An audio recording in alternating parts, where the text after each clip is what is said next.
Hey guys, ఎలా ఉన్నారు? రాజస్థాన్కి చెందిన ఒక కపుల్ ఇన్ఫెర్టిలిటీ ప్రాబ్లం కి ట్రీట్మెంట్ కోసం అని హైదరాబాద్ వచ్చారు. ఇన్ఫెర్టిలిటీ అంటే పిల్లలు పుట్టడంలో మేల్ ఆర్ ఫిమేల్ ఎవరో ఒకరికి లేదా ఇద్దరికి ప్రాబ్లం ఉంటే దాన్ని ఇన్ఫెర్టిలిటీ అంటారు.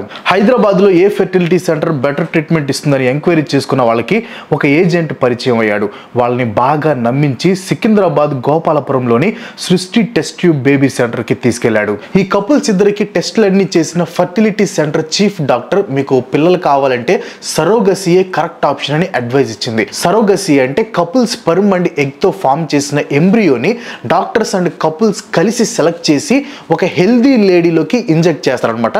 ఈ సరోగసీ మదర్గా ఎవరిని పడితే వాళ్ళని తీసుకోవడానికి లేదు. దానికి చాలా మెడికల్ చెకప్స్ అండ్ క్వాలిఫికేషన్స్ ఉండాలి. అవన్నీ చెక్ చేసి లీగల్గా ఒక అగ్రిమెంట్ రాసుకొని సరోగసీ మదర్కి ఇంత అమౌంట్ అని మాట్లాడుకొని ప్రాసెస్ స్టార్ట్ చేస్తారు.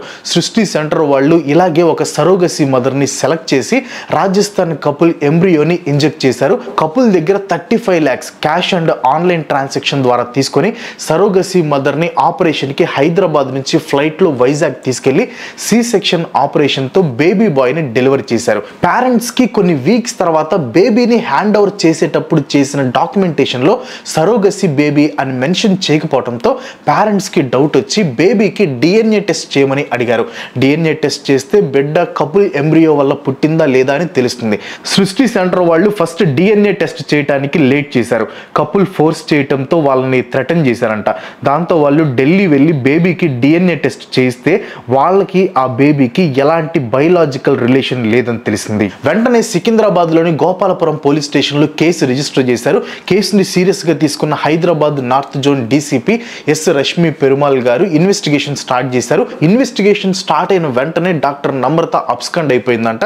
నైట్ టైం ఫెర్టిలిటీ సెంటర్ మీద రైడ్ చేసిన పోలీసులు మార్నింగ్ వరకు ఫెర్టిలిటీ సెంటర్ స్టాఫ్ ని క్వశ్చన్ చేసి ఇంపార్టెంట్ డాక్యుమెంట్స్ ని సీజ్ చేశారు. ఫెర్టిలిటీ సెంటర్ లో సీజ్ చేసిన స్పెర్మ్ శాంపిల్స్ ని టెస్ట్ చేయడం కోసం ఫోరెన్సిక్ ల్యాబ్ కి పంపించారు. ఇన్వెస్టిగేషన్ లో పోలీసులకి మత్తిపోయే నిజాలు తెలిసాయి. అసలు సరోగసీ మదర్ కి కపుల్ ఎంబ్రియోని కాదు, ఫెర్టిలిటీ సెంటర్ లో ఉన్న డిఫరెంట్ స్పెర్మ్ అండ్ ఎగ్స్ తో చేసిన ఎంబ్రియోని కూడా ఇన్సర్ట్ చేయలేదు. అబార్షన్ కోసం వచ్చిన ఒక లేడీకి కొంత అమౌంట్ ఇచ్చి ఆ బేబీ పుట్టాక ఆ బేబీని ఈ రాజస్థాన్ కపుల్ కి ఇచ్చేశారు. ఆ ఫేక్ సరోగసీ మదర్ గురించి ఎంక్వైరీ చేస్తే తెలిసింది ఏంటంటే ఆమె తన హస్బెండ్ తో కలిసి అస్సాం నుంచి హైదరాబాద్ వచ్చిందంట. ఫెర్టిలిటీ సెంటర్ వాళ్ళు తీసుకున్న 35 lakhs లో ఆమెకి ఇచ్చింది జస్ట్ 50,000 రూపీస్. ఇప్పుడు ఆ ఫేక్ సరోగసీ మదర్ ఆమె హస్బెండ్ ని కూడా పోలీసులు అరెస్ట్ చేశారు.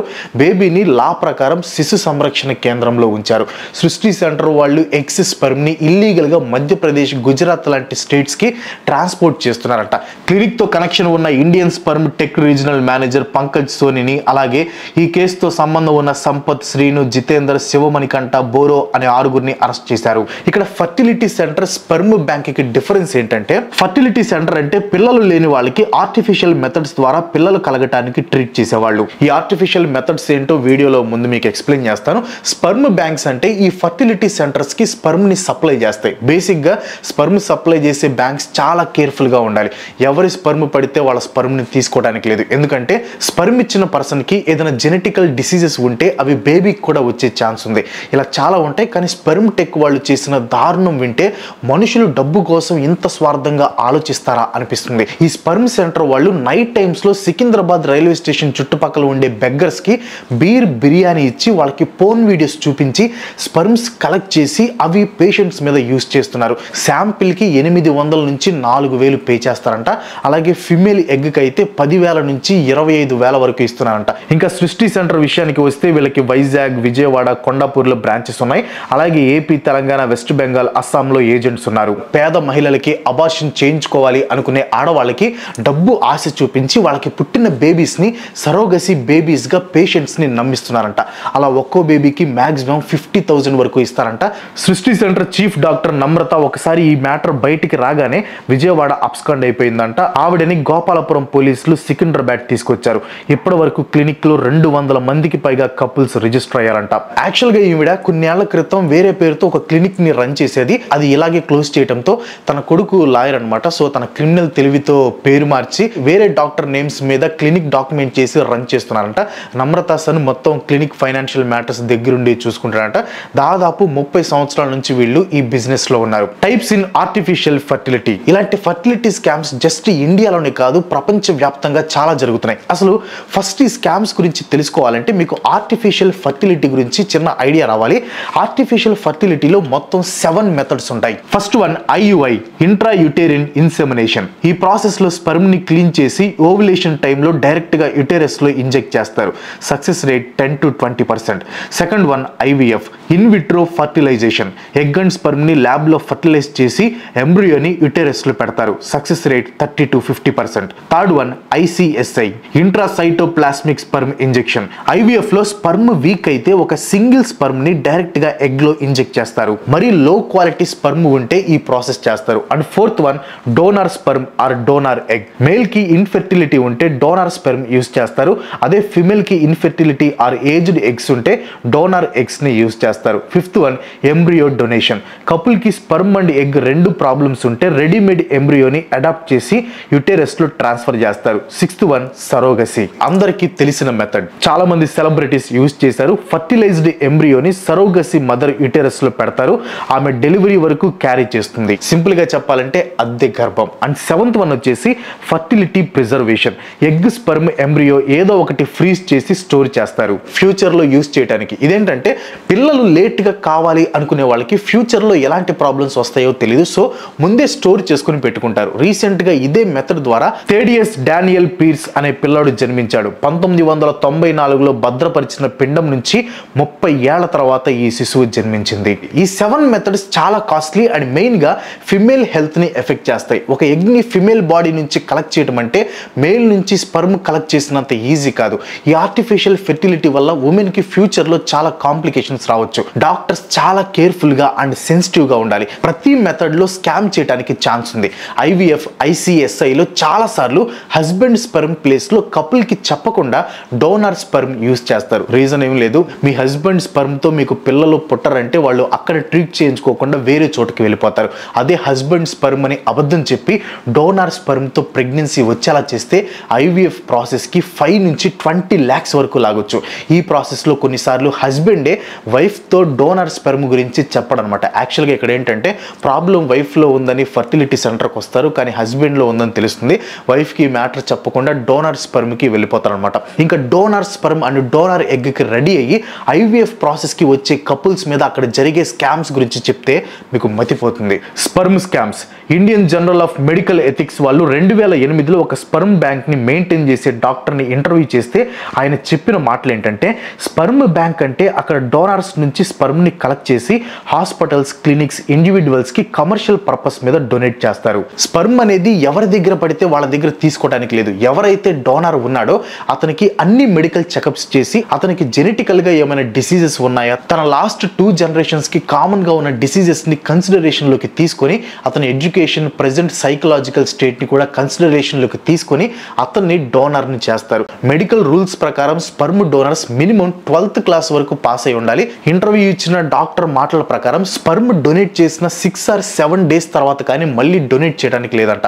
అలాగే డొనేట్ చేయడానికి వచ్చిన డోనర్ 3 to 4 days ముందు వరకు మాస్టర్బేషన్ చేసుకోకూడదు. ఇంకా ఫస్ట్ టైం డోనర్ కి మెడికల్ చెకప్స్ చేసి మళ్ళీ 3 months తర్వాత రమ్మంటారు. ఎందుకంటే HIV, జాండిస్ లాంటి డిసీజెస్ 3 months తర్వాతే బయటపడతాయి.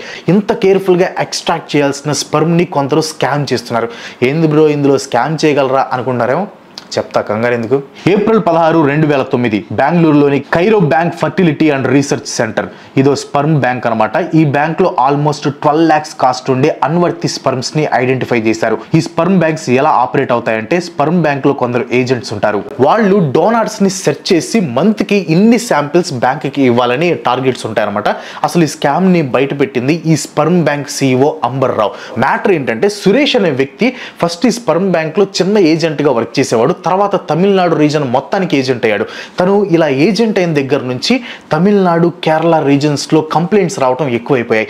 చాలా మంది తమిళ కపుల్ వాళ్ళ పిల్లలు ఫెయిర్ కాంప్లెక్షన్ తో పుట్టాలని అలాంటి డోనర్ స్పెర్మ్ ని అడిగేవాళ్ళంట. కానీ వాళ్ళకి నేపాలీలు, నార్త్ ఈస్ట్ పీపుల్ తెలుసు కదా, వాళ్ళు కొంచెం డిఫరెంట్ గా ఉంటారు, వాళ్ళ పోలికలతో పిల్లలు పుట్టేవాళ్ళంట.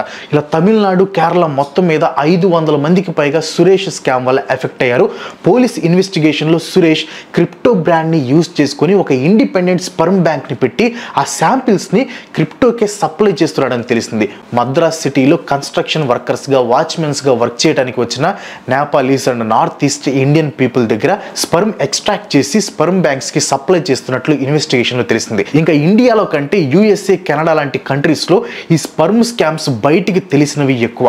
లాస్ వెగాస్ లోని నెవాడాలో క్విన్సీ ఫోర్టర్ అనే ఫెర్టిలిటీ స్పెషలిస్ట్ ఎర్లీ 1960s లో తన ఫిమేల్ పేషెంట్స్ ని తన ఓన్ స్పర్మ్ తో ఇంప్రెగ్నెంట్ చేసి ఆల్మోస్ట్ 26 మంది పిల్లల బర్త్కి రీజన్ అయ్యాడు. ఈ విషయం 2018లో బయటపడింది, కానీ ఆయన 2006లోనే చనిపోయాడు. HBO డాక్యుమెంటరీ బేబీ గాడ్ ఈ ఇన్సిడెంట్ ని బేస్ చేసుకుని క్రియేట్ చేసింది. అలాగే ది మ్యాన్ విత్ 1000 చిల్డ్రన్ అనే నెట్ఫ్లిక్స్ డాక్యుమెంటరీ జొనాథన్ మీజర్ అనే వ్యక్తిని బేస్ చేసుకుని తీశారు. జొనాథన్ ఒక స్పర్మ్ డోనర్. తన ఆల్మోస్ట్ 5000 మంది చైల్డ్ బర్త్ కి రీజన్ అయ్యాడు. మెడికల్ రూల్స్ ప్రకారం ఒక మనిషి limited number of times sperm ఇవ్వాలి, ఎందుకంటే తన ఒక ఏరియాలో number of times sperm donate చేస్తే ఫ్యూచర్ లో సేమ్ బయోలాజికల్ ఫాదర్ ఉన్న వాళ్ళు పెళ్లి చేసుకునే ఛాన్స్ ఉంది. ఇండియాలో ఫేమస్ కేసు అయితే 2008లోని Ms Tandon case. Ms Tandon తన భర్త October 15, 2008 ICSI ప్రాసెస్ అంటే సింగిల్ స్పర్మ్ ని సింగిల్ ఎగ్ లోకి ఇంజెక్ట్ చేస్తారు. ఈ ప్రాసెస్ ద్వారా ఎంఎస్ టాండన్ కన్సీవ్ అయ్యారు. 9 months తర్వాత వాళ్ళకి ట్విన్ బేబీస్ పుట్టారు. Babies blood group A positive, కానీ Ms Tandon blood group B positive and తన husband blood group O positive. Hospital మీద డౌట్ తో బేబీస్ కి DNA టెస్ట్ చేస్తే తన DNA తో మ్యాచ్ అయింది, కానీ హస్బెండ్ DNA తో మ్యాచ్ అవ్వలేదు. అంటే డాక్టర్ డోనర్ స్పర్మ్ తో ICSI చేశారు అని వాళ్ళకి కన్ఫర్మ్ అయింది. Negligence, deficiency in service, emotional stress, family discard and fear of genetically inherited diseases reasons తో 2 crores కి కోర్టులో సూట్ వేశారు. ICSI చేసిన డాక్టర్స్ ఒకరిని ఒకరు బ్లేమ్ చేసుకున్నారు, కానీ కోర్టు విచారణ జరిపాక ప్రాసెస్ లో ఇన్వాల్వ్ అయిన Bhatia hospital doctors, doctor RS Bhatia, doctor Indu Bhatia, doctor Archana Bajaj, doctor Indu Ganesan మీద National Consumer Disputes Redressal Commission action NCDRA doctors మీద 1.5 crore ఫైన్ వేసింది. ఈ అమౌంట్ ని కోర్టు పుట్టిన ట్విన్ బేబీస్ మీద బ్యాంక్ లో ఫిక్స్డ్ డిపాజిట్ చేసి పేరెంట్స్ ని నామినీస్ గా పెట్టారనమాట. స్పర్మ్ స్కామ్స్ లో డోనార్ కి ఎలాంటి ప్రాబ్లం లేదు, కానీ ఎగ్ స్కామ్స్ లో డోనార్ కి చాలా హెల్త్ ప్రాబ్లమ్స్ వస్తాయి. ఒక ఫిమేల్ బాడీలో నుంచి ఎగ్స్ కలెక్ట్ చేయాలంటే చాలా కష్టం. దాంట్లో చాలా హెల్త్ కాంప్లికేషన్స్ ఇన్వాల్వ్ అయి ఉంటాయి. అందుకే చాలా మంది పిల్లలు లేకపోయినా ఆర్టిఫిషియల్ ఫర్టిలిటీ ప్రాసెస్ కి అంత త్వరగా వెళ్ళరు. కానీ కొందరు డాక్టర్స్ ఇలాంటివి ఏమీ పట్టించుకోకుండా జస్ట్ కమర్షియల్ మైండ్ సెట్ తో ఫర్టిలిటీ ప్రాబ్లమ్స్ తో కాకుండా ఇతర ప్రాబ్లమ్స్ తో గైనకాలజిస్ట్ దగ్గరికి వెళ్ళిన పేషెంట్స్ దగ్గర వాళ్ళకి తెలియకుండా ఎగ్స్ ని ఎక్స్ట్రాక్ట్ చేస్తున్నారు. ఇలా ఎన్నో ఎగ్ స్కామ్స్ జరిగాయి. ఎగ్ స్కామ్స్ 1978లో ఫస్ట్ టెస్ట్ ట్యూబ్ బేబీని తయారు చేసిన డాక్టర్ రాబర్ట్ ఎడ్వర్డ్స్ ఎగ్ ని ఉమెన్ పర్మిషన్ లేకుండా తీసుకున్నాడు. ఎర్లియస్ట్ ఎగ్ థెఫ్ట్ కేస్ 1987లో కాలిఫోర్నియాలోని గార్డెన్ గ్రూవ్ లో జరిగింది. రికార్డో యాష్ మరియు తన పార్ట్నర్ డాక్టర్స్ సెర్జీ స్టోన్, జోష్ బల్మసీడా తమ దగ్గర ట్రీట్మెంట్ తీసుకుంటున్న ఉమెన్ దగ్గర 2 eggs ఎక్స్ట్రాక్ట్ చేసి ఇంకో ఉమెన్ కి ప్రెగ్నెన్సీ కోసం యూజ్ చేశారు. యాష్ అండ్ తన partners egg and embryo theft కేసులో అలాగే ఇన్సూరెన్స్ కంపెనీస్ ని ఫ్రాడ్ చేస్తున్న కేసులో కాన్విక్ట్ అయ్యారు. వాళ్ళు మినిమం 20 ఉమెన్ నుంచి ఎగ్స్ ని కలెక్ట్ చేసి 15 చైల్డ్ బర్త్స్ కి రీజన్ అయ్యారంట. దాదాపు 67 మంది ఆడవాళ్ళు వీళ్ళకి విక్టిమ్స్ అనే ఎస్టిమేషన్. యాష్ కంట్రీ వదిలి పారిపోయాడు. స్టోన్ ట్రయల్ ఫేస్ చేశాడు. అతనికి 3 సంవత్సరాలు జైలు శిక్ష అండ్ $50,000 వరకు ఫైన్ వేశారు. అలాగే ఇజ్రాయెల్లో 2000లో 2 ఫర్టిలిటీ డాక్టర్స్ ని అరెస్ట్ చేశారు. వీళ్ళు ట్రీట్మెంట్ కి వచ్చిన పేషెంట్స్ నుంచి అవసరమైన వాటికంటే ఎక్కువ ఎగ్స్ ఎక్స్ట్రాక్ట్ చేస్తున్నారు అని జైల్లో వేశారనమాట. అమెరికా లాంటి స్ట్రాంగ్ కంట్రీస్ లో కూడా ఆర్టిఫిషియల్ ఫర్టిలిటీ మీద లాస్ స్ట్రాంగ్ గా లేవు. యుఎస్ఏలోని Indiana first time fertility frauds మీద స్ట్రిక్ట్ లాస్ తీసుకొని వచ్చింది. అది కూడా 2019 తర్వాత. కాలిఫోర్నియా 2020లో లా పాస్ చేసింది. టెక్సాస్ లో డాక్టర్ లేడీ పేషెంట్స్ కి వాళ్ళ ఓన్ స్పర్మ్ ని యూజ్ చేస్తే అది సెక్షువల్ అసాల్ట్ కిందకు వస్తుందని లా పాస్ చేసింది. కొలరాడో అండ్ ఆరిజోనా స్టేట్స్ లో కూడా ఫర్టిలిటీ స్కామ్స్ ని క్రిమినల్ కేసెస్ గా కన్సిడర్ చేస్తాయి. ఇంకా ఇండియాలో IVF అండ్ రకరకాల ప్రాసెస్ లో పుట్టిన బేబీస్ కి DNA టెస్ట్ మస్ట్ అనే రూల్ లేదంటే చెప్పొచ్చు. ఇండియాలో లాస్ ఎంత వీక్ గా ఉన్నాయో. ఆర్టిఫిషియల్ ఫర్టిలిటీ ద్వారా పుట్టిన బేబీస్ కి DNA టెస్ట్ ఖచ్చితంగా చేయాలి అనే రూల్ పెట్టాలని NCDRA ఇప్పుడిప్పుడే కోర్ట్స్ అండ్ గవర్నమెంట్స్ ని పుష్ చేస్తుంది. బేసిక్ గా డాక్టర్స్ అందరూ మంచోళ్ళు, ఇలాంటి విషయాల్లో ఫ్రాడ్స్ అండ్ స్కామ్స్ ఎవరు చేస్తారులే అని 1980s లో ఈ ఆర్టిఫిషియల్ ఫర్టిలిటీ స్టార్ట్ అయ్యాక ఏ కంట్రీ కూడా వీటికి సపరేట్ లాస్ ని తీసుకొని రాలేదు. బట్ డాక్టర్స్ మంచోళ్లే, కానీ అందరు డాక్టర్స్ కాదు. So that's all for today. ఈ వీడియో మీకు ఎలా అనిపించింది వచ్చిందో కింద కామెంట్లో పోస్ట్ చేయండి. అండ్ వీడియో మీకు నచ్చితే ఒక లైక్ కొట్టి మీ ఫ్రెండ్స్ అండ్ ఫ్యామిలీకి షేర్ చేయండి. ఇలాంటి వీడియోస్ మన నాకు సపోర్ట్ చేయాలనుకుంటే వెంటనే మన ఛానల్కి సబ్స్క్రైబ్ చేసుకోండి. ఇంకో మంచి ఎపిసోడ్తో మళ్ళీ కలుసుకుందాం. అంతవరకు సెలవు. Bye bye.